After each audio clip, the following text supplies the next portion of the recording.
14ª prova da ordem, foram 110.820 inscritos. E atipicamente, eu estou falando em nível nacional, não estou falando em nível estadual, né? A Fundação Getúlio Vargas divulgou que dos 110.820 inscritos, apenas 27.835 foram aprovados na primeira fase, que atingiu um total em percentual em 25,12%. Porém, foi atípico por quê? Porque a média até então, né, era 18,44%. Então nós temos que analisar essas vertentes. Ou é o aluno que está passando por osmose dentro da sala de aula, ou é o conteúdo que não está sendo aplicado corretamente, ou nós temos que analisar isso, ou é o conteúdo que está ficando deficitário. Então a FDCOM, desde quando eu cheguei aqui, que foi 4 de agosto do ano passado, né, junto com os outros professores, nas reuniões que nós temos semestralmente, a gente busca discutir muito sobre isso. Tratar do assunto de modo que o aluno tenha essa visão plural. Então, pensar plural significa o quê? Analisar se você está realmente absorvendo e aproveitando todo o conteúdo que o professor está aplicando, se você está explorando o professor da forma correta e como que você está fazendo essa interpretação e por que a instituição está preocupada com isso. Pensando no tema OAB, eu fiquei pensando em técnicas de estudo. E quando a gente fala em técnicas de estudo, dá a impressão de que há um caminho milagroso, que é possível falar de uma fórmula mágica que a gente estuda, faz e passa a prova.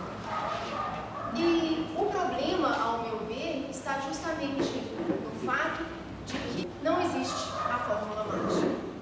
E tem um professor de física formado pela USP, o professor Pierre, ele nos diz que a grande questão do problema educacional brasileiro, porque o Brasil muitas vezes ele é avaliado muito mal mundialmente com relação ao sistema educacional, é a forma como muitas vezes o nosso sistema educacional se coloca, centrado muito dentro de uma sala de aula, centrado no aluno e esquecendo que nós não somos só alunos, nós somos alunos e estudantes.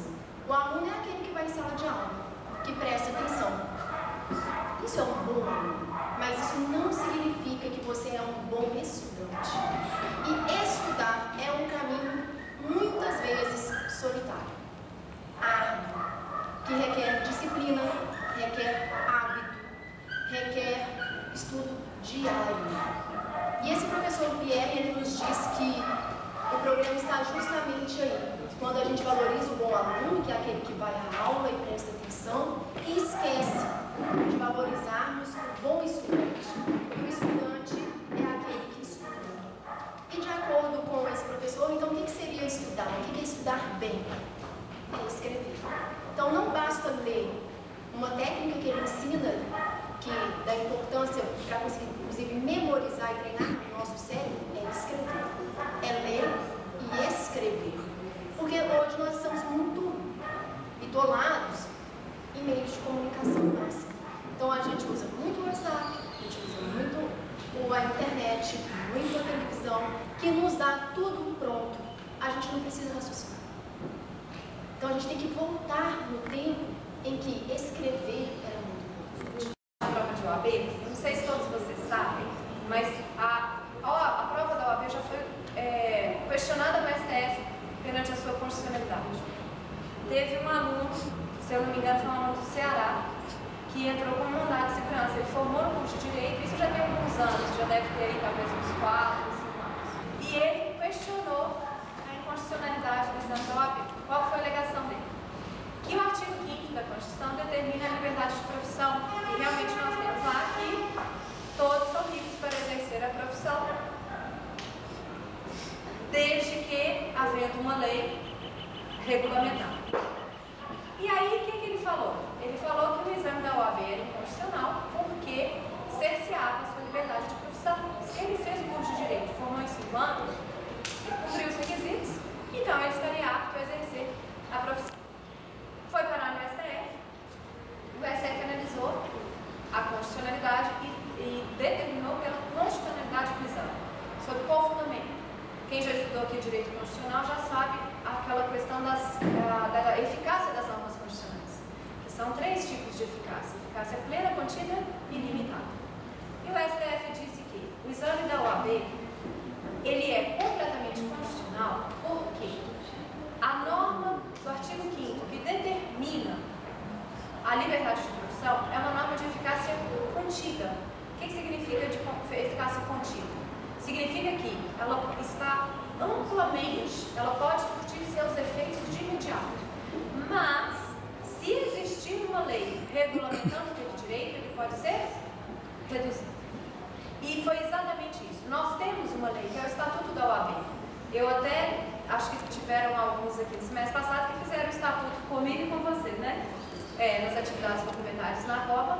Vocês estudaram, alguns aqui estudaram profundamente o Estatuto da OAB. Então, nós temos uma lei que regulamenta a nossa profissão. E essa lei exige o exame da OAB. O exame da OAB não é bicho de 7 cabeças. Ele não tem nada de fora da normalidade. Eu falo que um aluno que leva um curso de 5 anos a sério, ele acaba o curso e passa na OAB. Ele não tem problema nenhum. Qual que é o grande problema? É aquele aluno que não leva os 5 anos a sério. Aí, chega no décimo período e fala, agora eu tenho 4 meses para passar na OAB.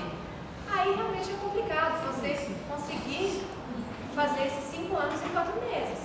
Agora, se você, desde o comecinho, levar a sério, estudar bonitinho, certinho, não tem erro. É só formar e passar na OAB. E aí, eu não sei se é de conhecimento de todos, que é uma prova dividida em 2 etapas. A primeira etapa é prova fechada, a segunda etapa é prova aberta. Não é bicho de 7 cabeças. É isso que é o principal para vocês terem em relação à prova da OAB. É super possível, é super tranquilo se você levar um curso a sério, se você ter um contato com a lei, com a doutrina, a chance de você ter sucesso é muito. Então, quando o professor aplica determinada questão e você não tira a pontuação esperada, não é porque a gente está punindo você, ali a gente está mostrando para você que aquele não é o caminho. E o diferencial da FD Quiz é começar desde os primeiros períodos a mostrar para você o grau de cobrança, e que esse grau de cobrança, como diz a professora Paula, não é esse bicho de 7 cabeças se você for no caminho que a professora acabou de falar. É você exercitar.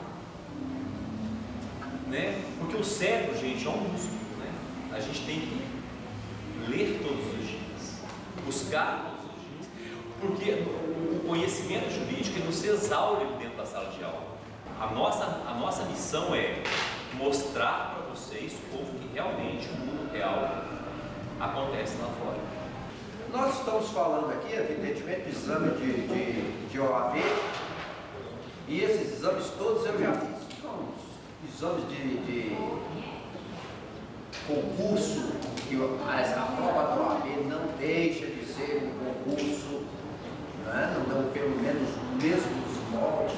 Então isso eu acho que o maior entendedor de concurso sou eu, que eu já fiz todos, perdi todos. Mas um deles você passou. Sempre eu falo assim, que concurso é igual carnaval, todo ano tem, todo ano a gente dança. Então para passar a gente precisa ter isso, paciência, perseverança. O que precisa ter é isso, eu vou, traça a direção e fala, eu vou passar e passa. Qualquer que seja isso. O exame da OAB é a mesma forma. O que nós temos de fazer isso? Metodizar o nosso estudo. Vocês viram aqui sempre quem foi forma de estudo, raciocínio de estudo, maneira de pensar. Conclui-se o quê? Que tudo isso não está em coração, está no raciocínio. A gente vê no raciocínio, as provas da OAB ou de qualquer concurso, elas te dão o instituto e um problema sobre o instituto. E você, com o estudo que você fez, com o conhecimento que você tem daquele instituto, você dá a resposta. É assim com todas as profissões. Se você chega para o médico e fala, estou doente, o médico examina uma série de sintomas para te falar qual a doença que você tem. Você sabe, você conhecer qualquer situação, qualquer instituto, a melhor coisa que tem é saber a história, como é que é a vida, como é que era a história. A história de um instituto ela é sempre ótima para a gente conhecer o instituto.